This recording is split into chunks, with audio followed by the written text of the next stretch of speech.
The mansion's grand library was packed with spectators, journalists, business moguls, curiosity seekers who'd paid $1,000 each for the privilege of watching billionaire tech mogul Richard Ashford make a fool of someone. It was his favorite hobby, dangling impossible challenges in front of desperate people, then humiliating them when they failed. Today's victim stood in the center of the room, looking painfully out of place. 15-year-old Miguel Santos wore his best clothes, a button-down shirt with a frayed collar and khakis that were slightly too short. His mother stood behind him, her cleaning uniform barely visible beneath a borrowed coat, her face tight with worry. "Ladies and gentlemen," Richard announced, arms spread wide like a ringmaster, "this young man claims he can open my safe. Not just any safe, the Wellington X7, the most sophisticated private safe in the world. Biometric locks, military-grade encryption, a system so complex that even professional safecrackers have failed."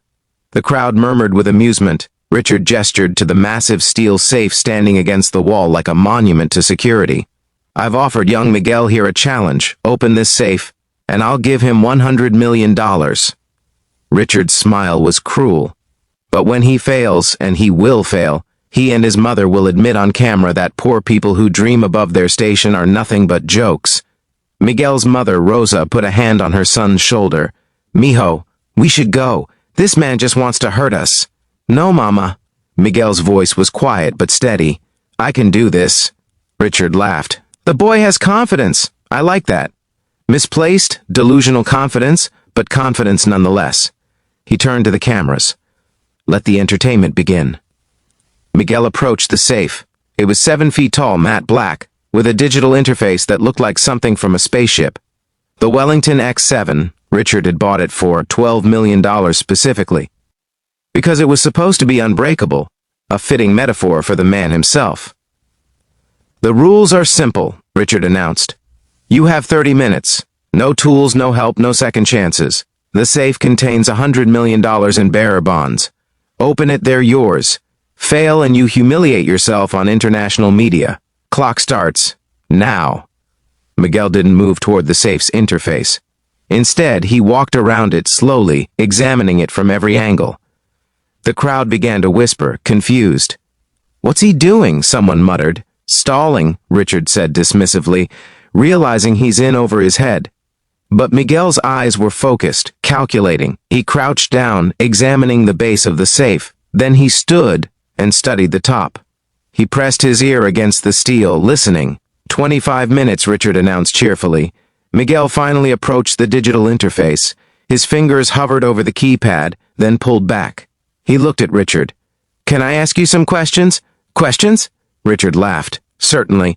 They won't help you, but go ahead.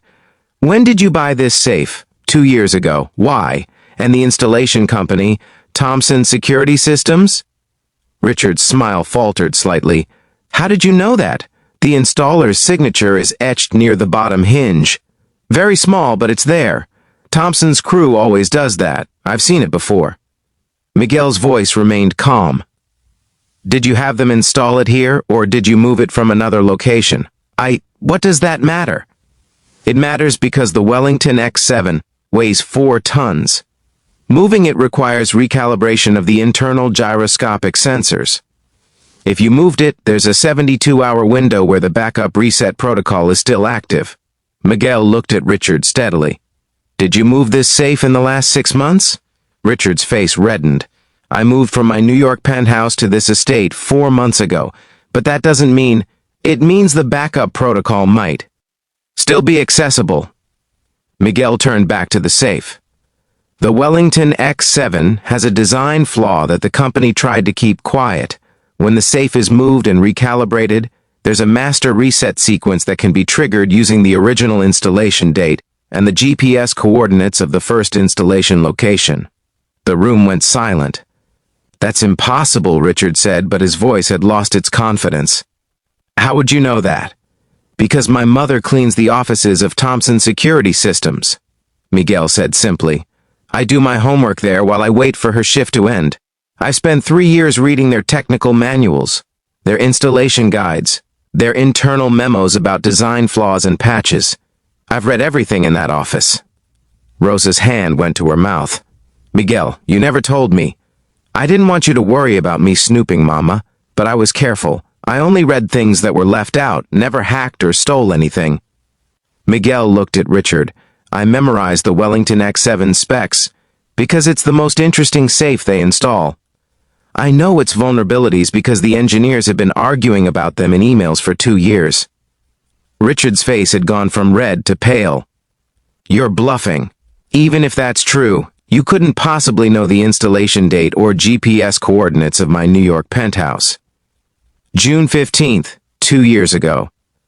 Installation at 40.7484 degree N, 73.9857 degree W. Miguel's voice was confident. Your penthouse address is public record. You did an interview with Architectural Digest showing off your safe. The installation date is in Thompson's public project timeline. They bragged about doing your installation on their website. The crowd was riveting silent now, leaning forward. 20 minutes, someone whispered. Miguel turned to the safe's interface. His fingers moved across the keypad, not random, but purposeful. He was entering a sequence, the installation date, converted to a numerical code. Then a second. Sequence, the GPS coordinates, translated into the format the safe's programming would recognize. A pause. Nothing happened. Richard laughed, relief flooding his face. See? I knew it! You're just a clever boy who... A soft beep came from the safe. Then another. The digital display lit up with text, backup protocol activated. Secondary authentication required. The crowd gasped. Miguel didn't hesitate. He placed his hand on the biometric scanner. Not Richard's hand, but his own. This was the genius of the backup protocol. During the 72-hour recalibration window, any handprint could be registered as a temporary administrator if you knew the reset sequence. That won't work, Richard said desperately. It needs my biometrics. The safe emitted a mechanical whir.